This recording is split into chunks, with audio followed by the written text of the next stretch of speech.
Hi, this is Chris with Stupid Raisins, and in this video, I'm going to show you how to blur car plates in Final Cut Pro. If only Final Cut could blur speeding tickets.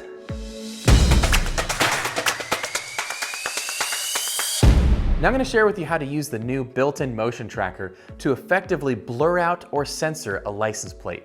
Let's check that out. All right, so we're here in Final Cut Pro and we want to blur some car plates. Maybe we found out later on that it was an issue having those license plate numbers in our film, in our footage. To correct that, we can simply blur out these plates. Traditionally speaking, before a few months ago, what we'd want to do is just drag a Gaussian blur right onto our clip here, and then we would go up into the inspector and we'd choose shape mask, add a shape mask. Basically, we'd cut to the front of this. So the moment that we play this clip, you can already see that it only works on a still image if you're gonna do just that one step. But what we're gonna do here is we're gonna take this, highlight our clip, go to the beginning of the clip, we're gonna select a keyframe right at the shape mask spot. And then what we're gonna do is use the arrow keys, and for every movement, every step, we are going to follow this license plate as it comes into play here. At some point we'll need to increase the size. The main focus is just maintaining privacy. So you can see how tedious that can be as we play that back. See, we got it covered, but it does get a little squirrely in some spots if you don't find the proper movement. And with this car bouncing and moving, it's difficult to keyframe that out and get it to look right. But thankfully, Final Cut has a solution for us. So we try to Gaussian blur. Let's go ahead and go for, there's another one in here called Sensor. Let's go ahead and drag that into the image. So we now have this motion tracker. We're gonna find an object, which the closest we can get to is that. But then we're gonna adjust this some.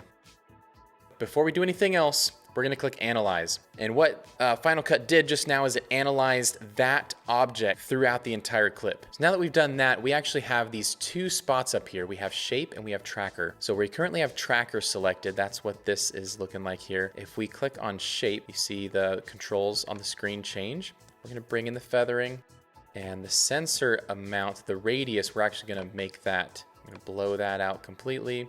Change the sensor amount to be, just depending on what kind of look we're going for. I wanna have a few more pixels in there. Now that it's rendered, let's watch it. And boom, looks like an episode straight out of Cops. Woo! All right, and that tracked pretty good. Now keep in mind, this technique can be expanded to other uses. And we share new videos like this all the time to help with your Final Cut Pro projects. Subscribe to our channel and hit the bell so you can get notified when we release our next video. So we're gonna go back to this other clip and take a look here. You'll notice that the shape in the tracker, you can select these spots here. If you want, you can actually choose to link or unlink the tracker. The shape can move all over the screen and the tracker will still remain in the spot that you left it. So let's analyze this, make sure that that's good to go. Yep, and then we're gonna drag the shape right over here.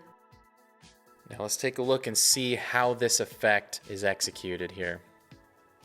Looks like it did pretty good, but you can tell that this clip did have a little bit of trouble following it. You'll notice some objects are easier to track than others. All right, you can try to analyze it again, see how it goes. Looks like it does a little bit better. All right, so this other one I'm gonna take a look at. Now we may wanna do the opposite of what we just did. This is one of my favorite license plates of all time. So we may wanna focus on this license. So we're gonna drag the Gaussian blur right onto this spot here. Let's go ahead and let that analyze. Looks like it did it.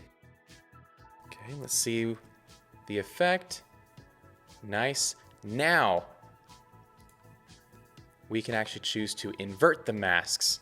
So if we wanted to, we can actually focus on the license plate, draw attention to it. We can even decrease this blur a little bit, just so it's just enough that as it pulls away, what your eyes are drawn to is the out of time license plate. All right, and with that, we have taken a look at blurring a license plate using the object tracker in Final Cut Pro. We also have another video that shows you how to use the motion tracker for different types of tools, as well as a video that talks about blurring out different parts of an image. So go check those out. And with that, we've reached the end. Thanks for tagging along. Clearly you're a pro. Now that you've learned how to blur car plates in Final Cut Pro, I've made another video about how to do slow motion in Final Cut Pro. Click here to check it out.